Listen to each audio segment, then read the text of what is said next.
Hello, it's Saturday the 14th of November. You're tuned in to our 6 p.m. newscast coming to you from Arirang's news centre in Seoul. It's very good to have you with us.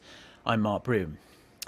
And we start with a shocking terrorist attack in France. At least 153 people have been killed in multiple shootings and bomb attacks across Paris. Around 200 people have been injured, many critically. The worst bloodshed was at a rock concert after terrorists with automatic weapons took hostages and began shooting them. For the latest, we connect to our Connie Kim. Connie, walk us through what happened and what we know now. Well, Mark, the terrorists struck as people were enjoying their Friday evening in the French capital.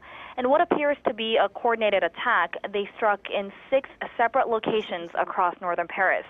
Now, the worst carnage happened at Bataclan Hall. At least 112 people were killed there. A rock concert was being held at the hall, which can seat as many as 1,500 people. Now, a journalist who escaped with his life told CNN that the hall was a, quote, a bloodbath. He said the terrorists calmly shot people for about 10 to 15 minutes, reloading their AK-47s when their rounds ran dry. And when the police raided the hall, 4 attackers were killed, 3 blew themselves up using belts packed with explosives, and the other was shot dead by police. Now, the attacks came as a friendly soccer match between France and Germany was underway at the National Stadium. 3 loud explosions could clearly be heard inside the stadium, where about 80,000 spectators were watching the game. At least 4 people were killed outside the stadium, and 3 terrorists were killed in the attack there. People eating dinner at a popular Cambodian restaurant in the city were also killed. Now, French President François Hollande, who was at the soccer match, was whisked to safety. News agencies in France are quoting the Paris police chief as saying that all 8 assailants involved have been neutralized. 7 of them committed suicide detonating their suicide belts. However, the authorities are stressing that the total number of attackers remains unclear. We don't know the motives of the gunmen yet, but according to BBC, one of the attackers reportedly shouted his support for the Islamic State militant group, saying France shouldn't have intervened in the conflict in Syria.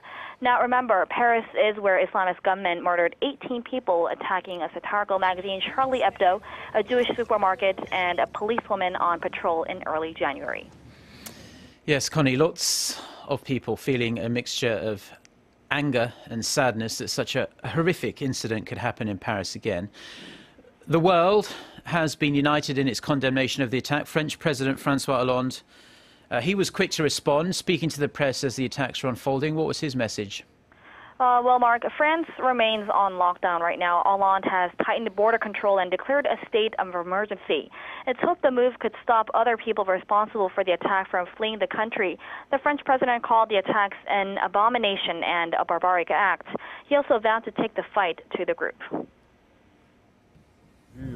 We wanted to be there among those who saw these awful things, to say that we are going to fight and this fight will be merciless. Because when terrorists are capable of such atrocities, they should know that they'll be faced with a France that's determined, a France that's united, a France which stands together, a France which will not be intimidated, even if today we're infinitely moved by this tragedy. And U.S. President Barack Obama called the attack an outrageous attempt to terrorize civilians and pledged to support France. We're going to do whatever it takes to work with the French people and with nations around the world to bring these terrorists to justice and to go after any terrorist networks that go after our people. UN Secretary General Ban Ki-moon also slammed what he called despicable terrorist attacks. And Connie, Korea, of course, has very close ties with France. President Hollande himself was here not so long ago. There are also thousands of Korean nationals, not only in Paris, but throughout France. They either live there, of course, or are there as tourists. How is the Korean government responding? Well, President Park Geun-hye has joined other international leaders in expressing her deepest condolences to the families of those killed in the attacks. President Park also condemned the perpetrators, calling terrorism a crime against humanity. And she also vowed to cooperate with the international community and emphasized that terrorism should not be tolerated in any circumstance. Korea's foreign ministry held an emergency meeting earlier today, and ministry officials say no Korean nationals were killed, but they will continue to monitor the developments through the Korean embassy in Paris.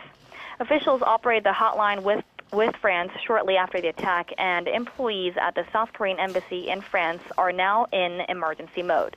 The ministry also sent out text messages to some 9,000 South Koreans in France, urging them to be extra careful.